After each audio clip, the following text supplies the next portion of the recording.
हर कोई चाहता है कि आपका जो बच्चा है ना वो सुपर इंटेलिजेंट बन जाए। लेकिन हर कोई बच्चा सुपर इंटेलिजेंट अगर बन जाए तो क्या हो? और आपका बच्चा जो कि पढ़ाई में उतना ज़्यादा रुचि नहीं रखता है, उतना ज़्यादा पढ़ाई की तरफ फोकस नहीं नज़र आता है शुरुआत से ही, तो ऐसे में क्या किया जाए? अब बहुत हद तक तो जो चीज़ें होती हैं वो बच्चे के आसपास के माहौल से बनती हैं, आपकी बच्चे को दी जाने वाली शिक्षा से बनती है। और अगर बच्चे को सही तरीके का एटमॉस्फेयर मिल पाए, सही तरीके का माहौल मिल पाए, तो उससे कुछ चीज़ें बदल सकती हैं। लेकिन अब डिपेंड अल्टीमेटली यही करता है कि बच्चे की रुचि क्या है, बच्चे का इंटरेस्ट क्या है। अगर बच्चा इंटरेस्ट पढ़ाई की तरफ ले ही नहीं रहा है, तो फिर तो थोड़ा-सा मुश्किल हो जाता है। लेकिन कुछ ऐसी चीज़ें हैं जो कि हम सुधार के ज़रिए आप अपने बच्चों के जीवन में आप कुछ कर सकते हैं, उनको सुपर इंटेलिजेंट बना सकते हैं। लेकिन कैसे? ज़रा वो आप देखिए।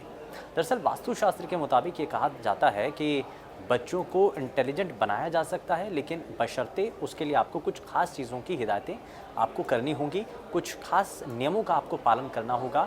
और कुछ खास चीज़ें जो कि अक्सर कहा जाता है कि कभी भी एक घर के निर्माण में जब वास्तु का इस्तेमाल किया जाता है, वास्तुशास्त्र के मुताबिक अगर घर का निर्माण किया जाता है, तो उस वक्त आपको हर एक बारीकी के साथ चीज़ों को देखना चाहिए। उसमें ये भी तैयार किया जाता है कि आपके अगर बच्चे का स्टडी रूम जो है, उसकी एंट्री किस तरफ होनी चाहिए, और साथ ही वहाँ पर जो अलमीरा रखी हुई हैं जिसके अंदर आपका बच्चा किताबें रखेगा, तो वो सभी चीज़ें भी किस दिशा में होनी चाहिए। तो इन सभी चीज़ों का, इन सभी बातों का अगर आप ध्यान रखते हैं, तो आपका बच्चा सुपर इंटेलिजेंट की श्रेणी में आ सकता है। लेकिन अब ज़रा आपको ये भी बताते हैं कि क्या वो चीज़ें हैं जो कि आपकी रूटीन को आप कुछ हद तक बेहतर करने के बाद उसको सुधार के तौर पर देख सकते हैं। तो कैसे कर सकते हैं, ज़रा वो आप देखिए।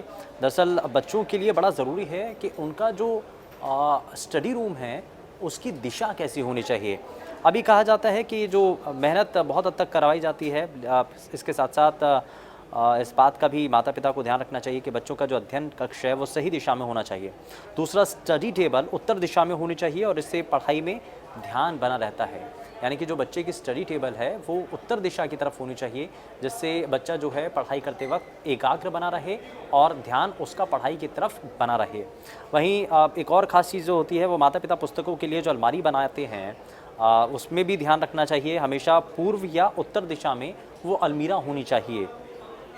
और ऐसे में साथ ही साथ आप जब माँ सरस्वती की पूजा करते हैं, तो आपको पीले रंगों का कुछ खास इस्तेमाल करना चाहिए। और ख़ास करके जो बाल्यकाल होता है, या आप कह लीजिए कि जो स्टूडेंट होते हैं, उनके लिए माँ सरस्वती की पूजा अर्चना बहुत ज़्यादा ज़रूरी है।